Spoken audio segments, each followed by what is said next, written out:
Roma 15 ayat 13 mengatakan, semoga Allah sumber pengharapan memenuhi kamu dengan segala sukacita dan damai sejahtera dalam iman kamu, supaya oleh kekuatan Roh Kudus kamu berlimpah-limpah dalam pengharapan. Welcome to Feast Online atau yang lebih kita kenal Worship from Home. Selama 1 jam ke depan kita akan bersama-sama memberikan waktu kita yang terbaik bagi Tuhan. So saat ini saya undang saudara, dimanapun engkau berada, siapkan hatimu sungguh-sungguh, abaikan segala gangguan yang mungkin bisa mengganggu saudara untuk menyembah Tuhan saat ini. Mari kita sembah Tuhan dengan segenap hati kita. Dalam nama Bapa dan Putra dan Roh Kudus, amin. Bapa, kami datang menyembah-Mu. Kami bersyukur atas kasih-Mu Tuhan. Thank you Lord.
segala hal, Kau turut bekerja mendatangkan kebaikan bagiku.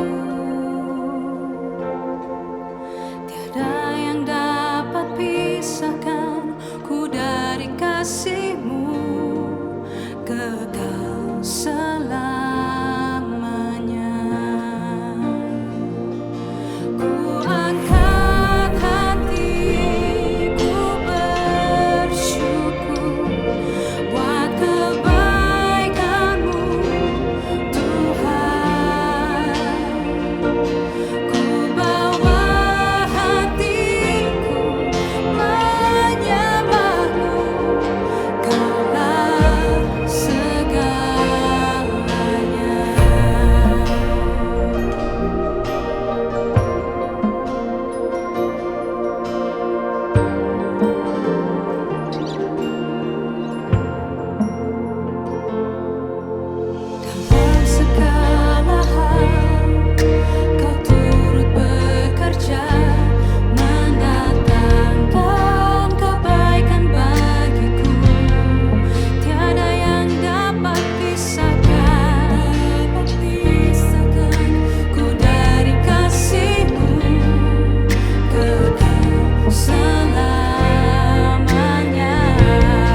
kasih-Mu nyata bagiku. Ku menyembah-Mu Tuhan, ku tersungkur di kaki-Mu. Tiada yang bisa pisahkanku. Kasih-Mu nyata bagiku. Ku menyembah-Mu, kami tersungkur.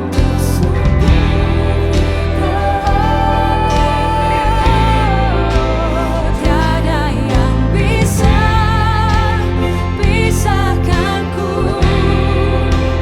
Kasih-Mu nyata bagiku.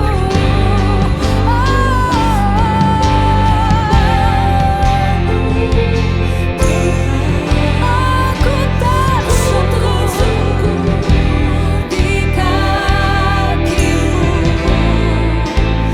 Tiada yang bisa pisahkanku. Kasih-Mu nyata bagiku. Sekali lagi nyatakan dengan segenap hati. Kami sembah Engkau Tuhan. Tersungkur di kaki-Mu. Tiada yang bisa pisahkanku. Kasih-Mu nyata bagiku.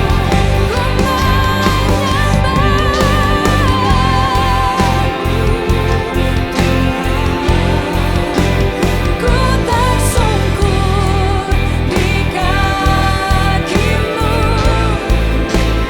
Tiada yang bisa pisahkanku.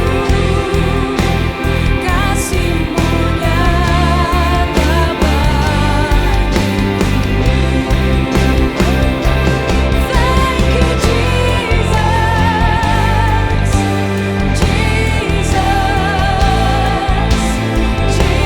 Jesus. Thank you, Jesus. It's only by Your grace that I can live today. Forever I will praise Your name. Thank you, Jesus.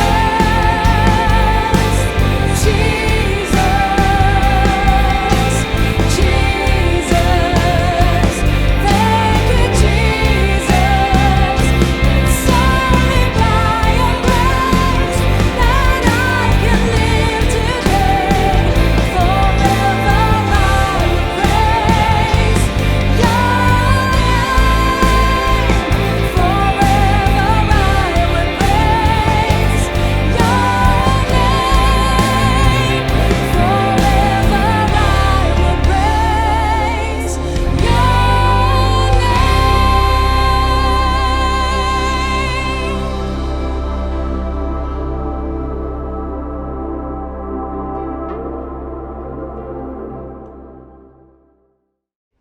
Bapak Ibu Saudara dimanapun Anda berada, saya mengundang Anda untuk bangkit berdiri. Kita akan mendoakan doa favorit kita. Saya percaya dalam setiap kata-kata doa ini ada pesan, ada pengharapan dari Tuhan yang mengingatkan kita siapa Tuhan kita dan siapa kita di tengah situasi yang penuh ketidakpastian seperti sekarang ini. Dia tetap adalah Tuhan yang pegang kendali, yang mengasihi kita dan memberkati kita untuk memberkati dunia. Karena itu mari kita datang dengan penuh iman ke dalam hadirat-Nya dalam nama Bapa dan Putra dan Roh Kudus. Amin. Say, today I receive all of God's love for me. Today I open myself to the unbounded, limitless, overflowing abundance of God's universe. Today I open myself to God's blessing, healing, and miracle.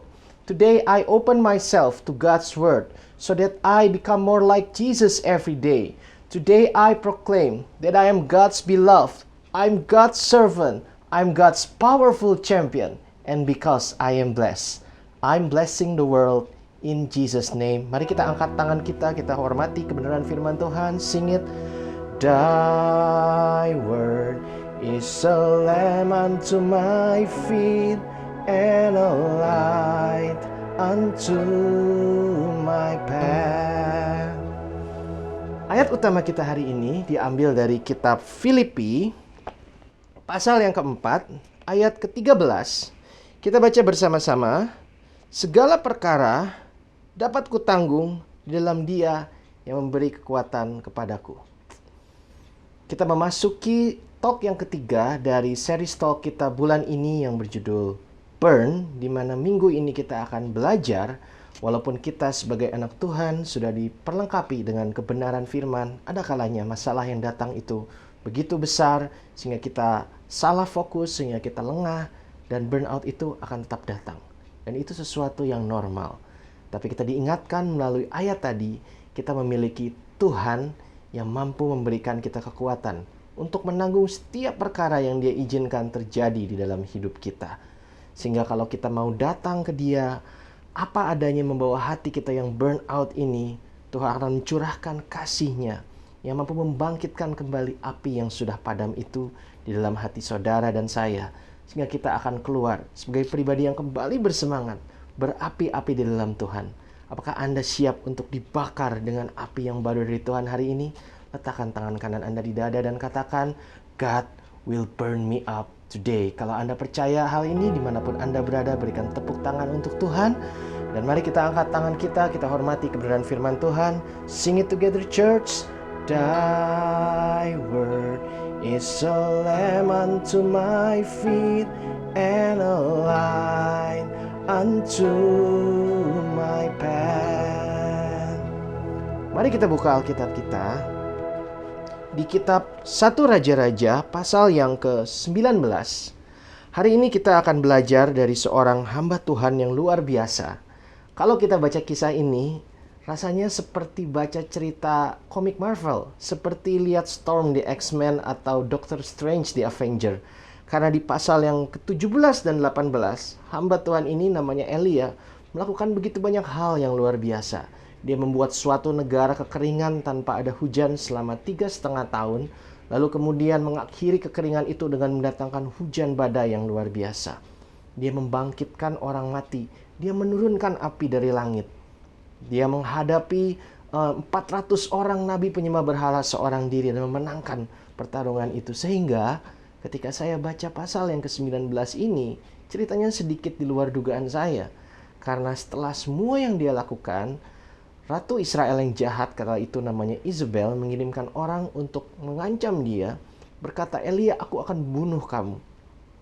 Lalu menghadapi ancaman seperti ini, Elia tiba-tiba depresi. Elia tiba-tiba takut, bahkan dia minta Tuhan untuk cabut aja nyawanya. Dia memilih untuk mati. Dari 4 ayat yang pertama di pasal yang ke-19 ini, kita udah bisa belajar beberapa hal. Yang pertama, kenal Tuhan nggak bikin kita kebal terhadap depresi. Buktinya Elia yang udah dipakai Tuhan dengan luar biasa pun masih bisa mengalami burnout, masih bisa mengalami depresi. Yang kedua, depresi itu datang bukan secara tiba-tiba, Bapak Ibu Saudara. Depresi datang secara perlahan-lahan. Dan biasanya ketika kita sadar, kita udah terlambat. Mental kita udah terlanjur terlalu drop, atau bahkan fisik kita udah mengalami efeknya sampai kita jatuh sakit. Karena di 2 pasal sebelumnya, Alkitab nggak pernah menceritakan apa yang Elia rasakan di dalam hatinya. Tapi kita bisa melihat di 2 pasal ini, hidup Elia dipenuhi dengan tanggung jawab yang besar dan konflik after konflik after konflik. Dan dia harus hadapi itu seorang diri. Jadi besar kemungkinan sebelum masuk ke pasal 19 ini, kapasitas emosi Elia itu udah seperti balon yang sudah ditiup hampir mendekati kapasitas maksimalnya. Sehingga satu tiupan kecil, satu ucapan ancaman dari seorang ratu yang jahat menyebabkan balon itu meledak. Bapak Ibu Saudara, selain itu kita juga akan belajar. Yang ketiga adalah, walaupun depresi itu bisa datang dalam kehidupan anak Tuhan, di tengah depresi, di tengah burnout dalam kehidupan seorang anak Tuhan, itu adalah waktu di mana kita bisa mengenal Tuhan lebih dalam lagi, bisa lebih intim sama Dia. Dan di situ kita akan menemukan arahan dari Tuhan. In the midst of our depression, we can find God's direction. Kalau kita menyikapi dengan tepat. Nah, kita juga akan belajar bagaimana menyikapi kalau depresi ini sudah datang dalam kehidupan kita. Yang pertama, jelas kita harus sadar dulu bahwa kita ini udah mulai depresi. Nah, apa aja tanda-tandanya? Tanda yang pertama adalah saya sebut negative self-talk. Kita bisa lihat di pasal yang ke-19 ayat ke-4, Elia berkata pada Tuhan, "Aku ini nggak lebih baik dari nenek moyangku."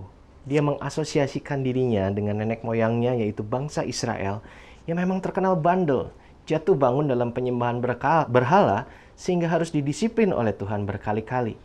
Padahal kita bisa lihat di 2 pasal sebelumnya, nggak pernah sekalipun Elia tunduk menyembah berhala yang disembah oleh bangsa Israel. Bapak Ibu Saudara, ketika yang keluar dari mulut kita ini udah lebih banyak yang negatif dibandingkan yang positif, itu tanda-tanda depresi loh. Saya nggak minta Bapak Ibu dan Saudara menutup kenyataan dengan situasi sekarang memang ekonomi sedang slow down, angka pengangguran meningkat, angka yang infected, angka yang meninggal akibat pandemi ini terus bertambah. Tapi bukan berarti nggak ada satupun hal positif yang terjadi di situasi sekarang ini. Bukan berarti pandemi ini akan terus berlanjut sampai seluruh umat manusia mati akibat virus ini. One way or another, pandemi ini akan berakhir. Humanity will bounce back. Kita akan bangkit kembali dan sepanjang proses ini penyertaan Tuhan tetap nyata.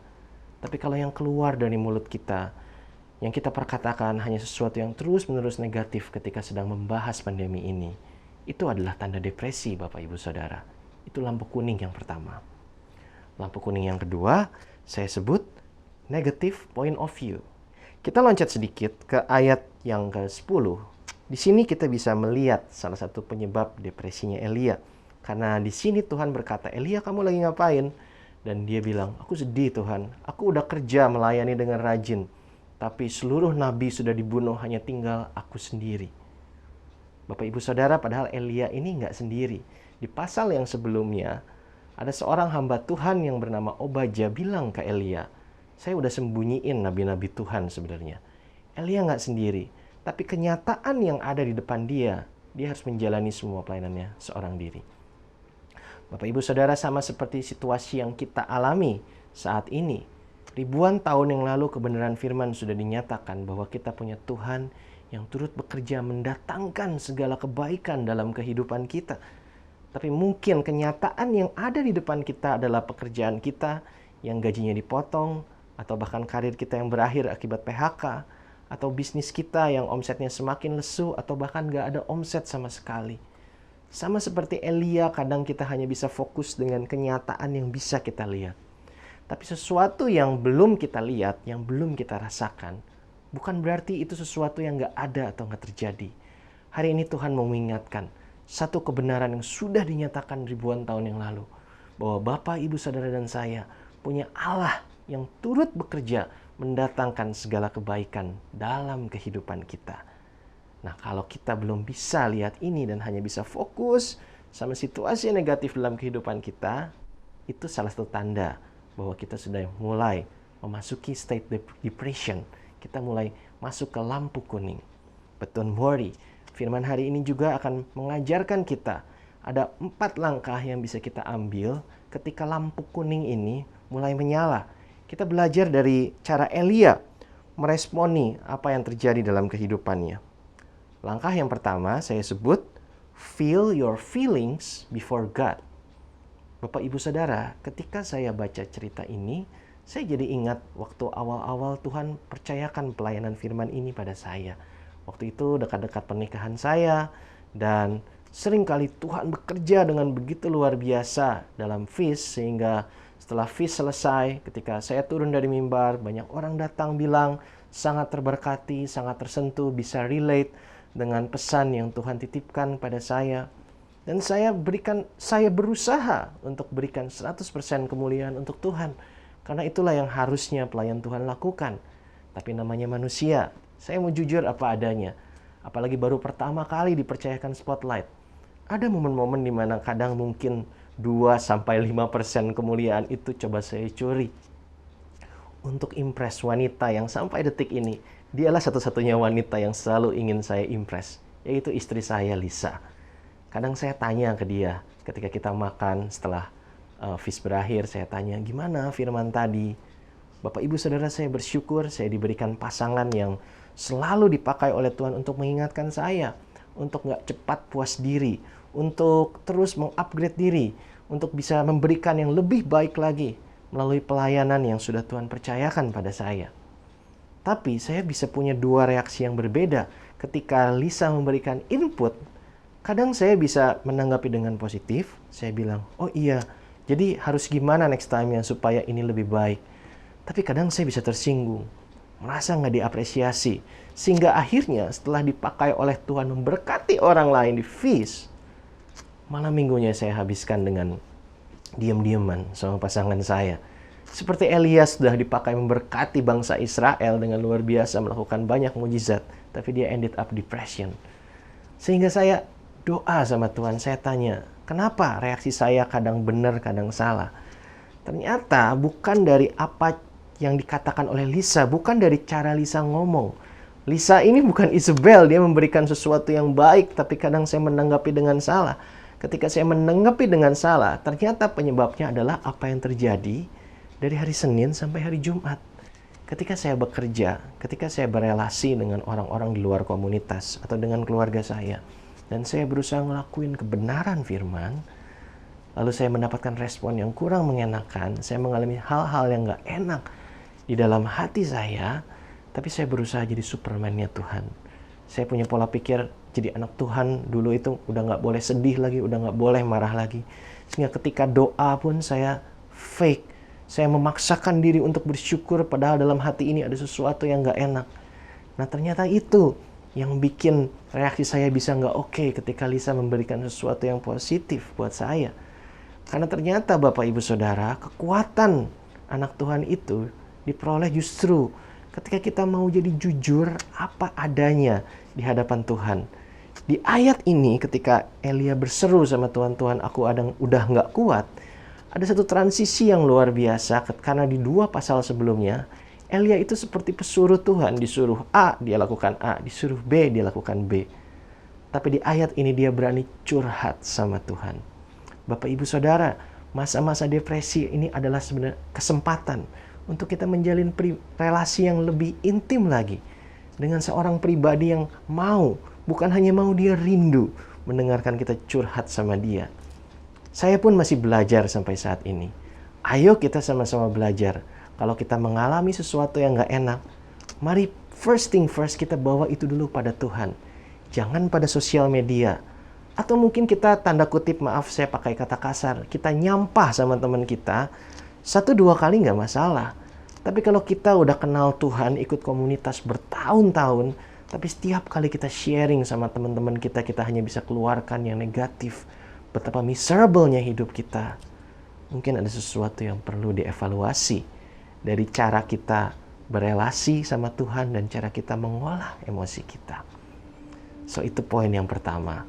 Feel your feeling before God. Kita lanjut ke poin yang kedua. Poin yang kedua bisa dilihat dari pesan Tuhan melalui malaikat yang datang pada Elia di ayat ke-5 sampai ke-7. Luar biasa, pesannya simpel sekali. Ketika Elia sedang depresi, malaikat Tuhan gak suruh dia puasa berhari-hari atau doa berjam-jam. Dia cuma disuruh makan, minum, tidur. Ketika dia bangun, dia disuruh makan dan minum lagi. Bapak Ibu Saudara, kita manusia terdiri dari 3 komponen. Tubuh, jiwa, dan roh. Roh kita diberi kekuatan ketika kita berdoa, ketika kita merenungkan firman Tuhan. Tapi tubuh dan jiwa kita, frame-nya kita, roh kita yang kekal ini punya frame tubuh, jiwa, pikiran kita. Ini pun harus dipelihara Bapak Ibu Saudara. Karena itu poin yang kedua adalah fit your frame. Berapa dari kita yang mungkin saat ini jam tidurnya udah mulai nggak bener? Karena mungkin kita stres mikirin kerjaan atau bisnis kita. Mungkin kita jadi tidur terlalu malam karena banyak pikiran. Atau kita berusaha melarikan diri dari rasa stres itu dengan main game, atau nonton film, atau baca berita secara berlebihan. Itu nggak akan ngebantu Bapak Ibu Saudara. Kalau kita mau memperbaiki jiwa kita, lakukan langkah yang pertama. Feel it before God. Tapi setelah itu, lakukan langkah yang kedua. Benahi tubuh kita. Coba ambil waktu setelah kita bawa perasaan kita sama Tuhan, setelah kita mendapatkan kelegaan yang sejati itu, ambil waktu 1 atau 2 hari untuk berhenti memikirkan hal-hal yang emang kita udah nggak bisa kendalikan. Bahkan berhenti dulu melakukan bagian kita. Istirahat, perbaiki jam tidur kita, perbaiki waktu kita bangun di pagi hari, lalu makanlah makanan yang sehat, berolahragalah, entertain pikiran kita dengan sesuatu yang sehat, mungkin film yang positif, bacaan yang positif. Tapi jangan kita lari ke hal-hal yang malah bisa membuat kita makin depresi. Nonton film bunuh-bunuhan, film horor, baca berita-berita negatif, atau main game yang sulit sekali kita kalah terus, kita tambah depresi. Mari kita entertain tubuh dan pikiran kita secara sehat sebelum kita melanjutkan ke step yang berikutnya. Nah, setelah kita mengentertain tubuh dan pikiran kita, setelah kita menyegarkan jiwa kita dengan kasih Tuhan, kita masuk ke step yang ketiga. Step yang ketiga saya sebut find your friends. Kita loncat sedikit ke ayat yang ke-18. Di situ Tuhan ingetin ke Elia, Elia, kamu itu nggak sendiri loh. Ada 7.000 nabi Tuhan yang lain di Israel ini. Bahkan sebenarnya Tuhan tuh udah ingetin ke Elia di pasal yang sebelumnya. Dia udah ketemu sama sesama hamba Tuhan namanya Obaja. Dia kerja ke raja yang jahat yang membunuhi nabi-nabi Tuhan. Tapi secara diam-diam si Obaja ini menyembunyikan nabi-nabi Tuhan ini. Dan ketika dia ketemu Elia, dia cerita ada nabi-nabi Tuhan yang lain.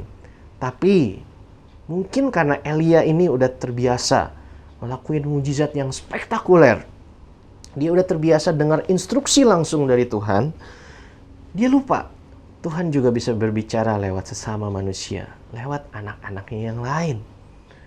Karena itu Bapak Ibu Saudara, bagi Anda yang pertama kali menyaksikan tayangan ini atau belum memiliki komunitas, saya mengundang Bapak Ibu dan Saudara untuk menghubungi kontak person kita di Instagram kita, di Facebook kita. Di situ ada kontak person kita. Mereka akan menghubungkan Bapak, Ibu, dan Saudara dengan kelompok kecil kita. Di komunitas ini kita punya satu kegiatan yang namanya Light Group.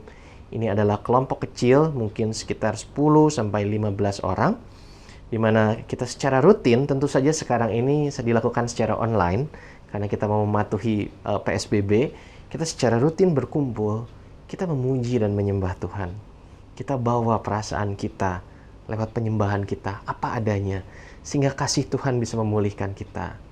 Setelah itu kita merenungkan kebenaran firman yang singkat dan aplikatif, yang bisa diaplikasikan dalam kehidupan sehari-hari, lalu kita sharing. Nah, lewat sharing ini Bapak Ibu Saudara, Tuhan bisa berbicara pada kita. Dia bisa menunjukkan karyanya pada kehidupan teman-teman sel kita, dan kalau Tuhan berkarya dalam kehidupan mereka, Dia pun bisa berkarya dalam kehidupan kita. Kita juga bisa sharing pergumulan kita, sehingga kita tahu kita nggak sendiri. Ada teman-teman kita yang mendoakan, ada teman-teman kita yang bernasib mungkin mirip. Kita berproses bersama, menjalani proses yang diizinkan Tuhan terjadi. Buat Bapak, Ibu, dan Saudara yang sudah tergabung di dalam Light Group kita, find your friend, be open with your friend. Cerita pada LG Leader atau sharing partner Anda, pergumulan Anda. Kita berdoa bersama, kita minta hikmat. Bahkan mungkin hikmat yang aplikatif, solusi dari permasalahan kita bisa Tuhan titipkan pada teman-teman kita. Kalau kita mau terbuka, berbagi bersama mereka. So, find your friend. Kita berproses bersama sampai di ujung pandemi ini, di mana kita percaya kita akan melihat kebangunan rohani yang luar biasa. Dan Bapak, Ibu, Saudara, dan saya, Tuhan akan pakai bukan hanya sebagai penonton, tapi sebagai pelaku yang ikut serta dalam kebangunan rohani yang sudah Tuhan siapkan. Dimanapun Anda berada, boleh kasih tepuk tangan untuk Tuhan yang luar biasa. Dan kita memasuki step yang terakhir setelah kita melakukan 3 step yang pertama. Step yang terakhir ini saya sebut follow your faith. Kita lanjutkan ceritanya setelah Elia depresi, lalu didatangi malaikat Tuhan, dia beristirahat. Tuhan meminta dia melakukan perjalanan, 40 hari perjalanan lamanya. Dia naik ke puncak gunung, dan di gunung itu dia melihat pernyataan kemuliaan Tuhan. Dia melihat api yang besar, dia melihat badai. Tapi Tuhan gak ada di situ. Tuhan ada di hembusan angin yang lembut. Seolah-olah Tuhan mau menunjukkan pada Elia, pada Bapak, Ibu, Saudara, dan saya, Dia itu dekat. Kita nggak perlu teriak-teriak minta tolong. Dia itu dekat, mendampingi kita. Karena itu Dia hanya perlu berbisik, seperti tiupan angin yang lembut ketika mau berbicara sama Bapak, Ibu, Saudara, dan saya. Dan perintah Tuhan pada Elia di poin yang keempat ini adalah very simple. Ada serentetan instruksi, tapi instruksi yang pertama, di ayat yang ke-15, Tuhan berkata, pergilah, kembalilah ke jalanmu. Poin yang keempat adalah follow your faith. Bapak, Ibu, Saudara, di masa seperti ini, kita nggak perlu nunggu nabi Tuhan yang luar biasa atau malaikat Tuhan langsung datang pada kita seperti Elia, atau Tuhan Yesus datang dalam doa atau mimpi kita. Hal itu bisa terjadi. Tapi kalau hal itu nggak terjadi pun, sebenarnya kita cukup kembali melanjutkan hidup kita sesuai dengan visi yang sudah Tuhan percayakan pada kita sebelum pandemi, sebelum depresi ini terjadi. Karena Tuhan yang mempercayakan visi itu pada Bapak, Ibu, Saudara, dan saya masih Tuhan yang sama, yang tetap pegang kendali bahkan di tengah pandemi ini. Beranikah kita untuk mengikuti iman kita? We need to feel our feelings, but don't follow our feelings. Karena di masa seperti ini, feeling akan bilang, kita harus give up. Kita harus berhenti berdoa. Kita harus berhenti berharap. Tapi faith akan berkata, get up.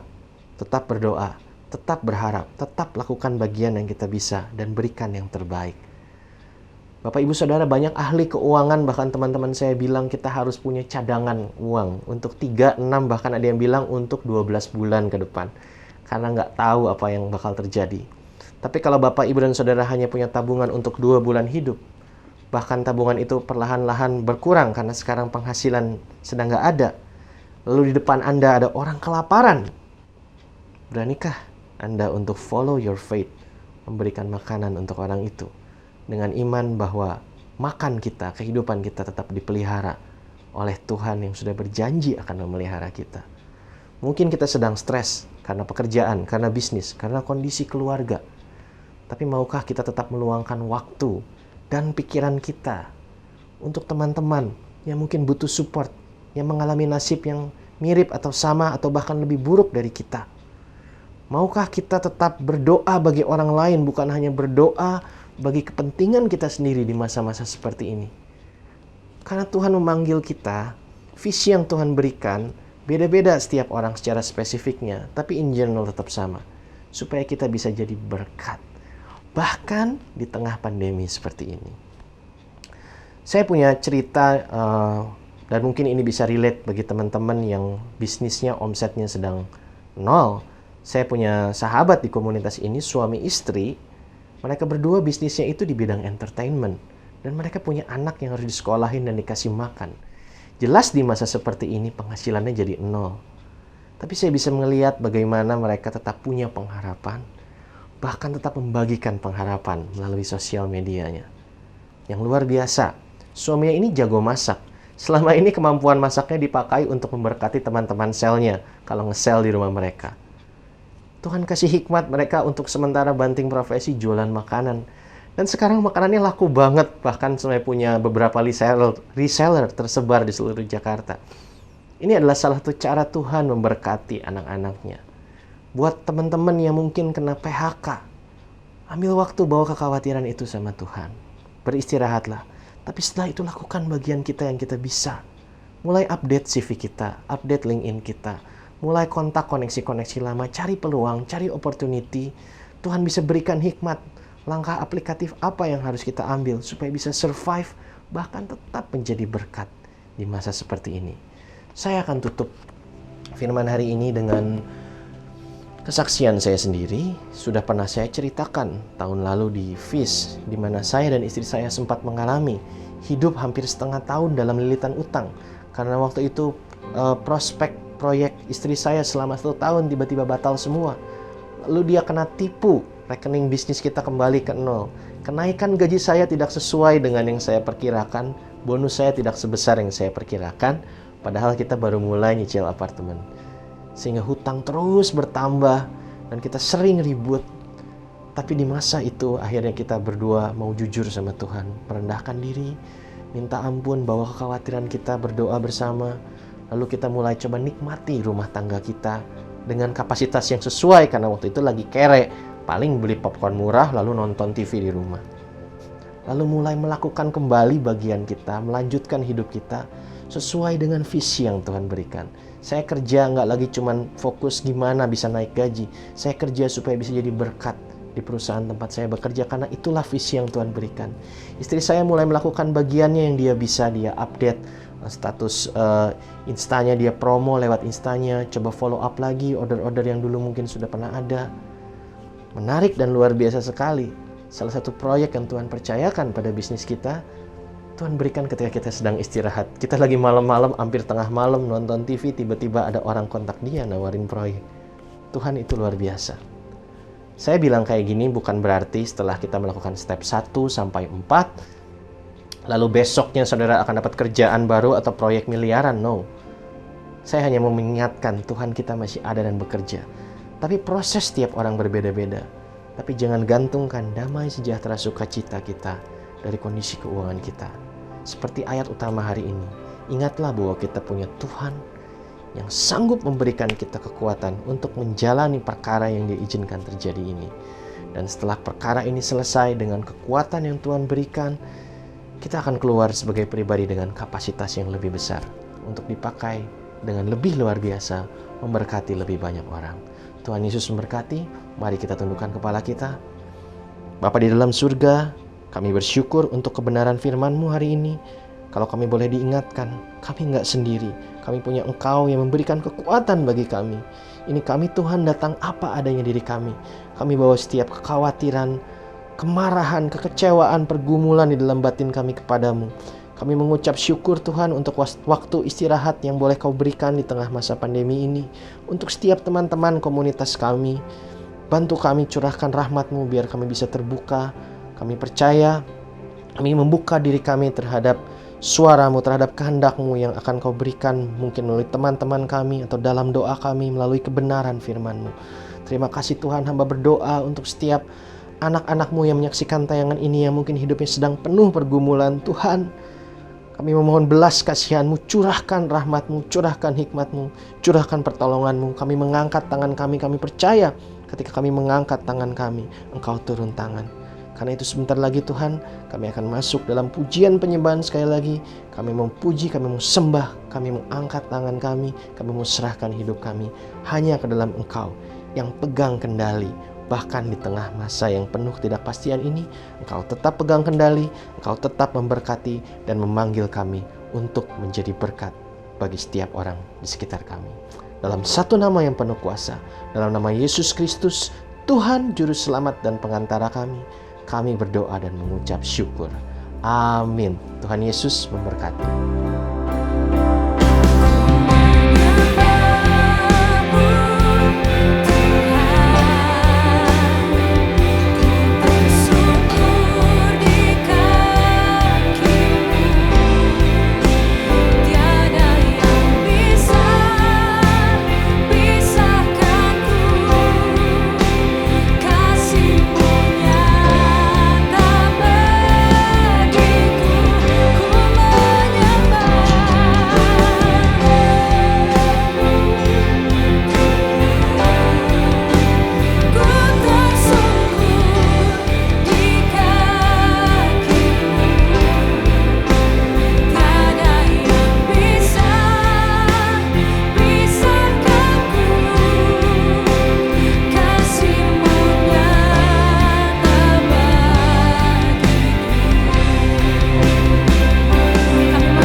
Sungguh kami bersyukur Tuhan untuk kasih-Mu yang begitu nyata dalam kehidupan kami. Biarlah Tuhan, kasih-Mu boleh terus ada di dalam kehidupan kami, dalam keluarga kami, dalam apapun yang kami kerjakan Tuhan.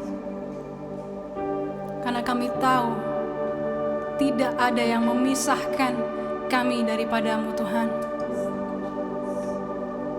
We will always have You Lord in our lives. Terima kasih Tuhan Yesus. Terima kasih. Di dalam nama Bapa, Putra, dan Roh Kudus.